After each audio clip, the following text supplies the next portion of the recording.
Coffee is a popular beverage that is enjoyed by many. However, did you know that it can also be used to turn white hairs to black?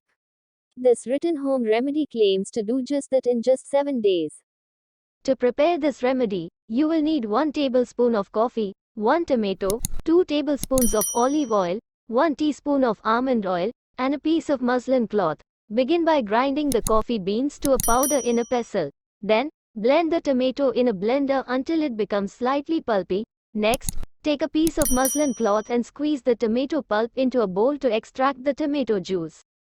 Now, add the olive oil, almond oil, and coffee powder to the tomato juice and mix well. You can store this mixture in a bottle or jar for up to 2 to 3 months. To use, simply apply the mixture to your hair and leave it on for 30 to 45 minutes before washing it off with lukewarm water. Repeat this process every day for 7 days to see the results. It is important to note that while this home remedy may have worked for some individuals, there is no scientific evidence to support the claim that coffee can turn white hairs to black.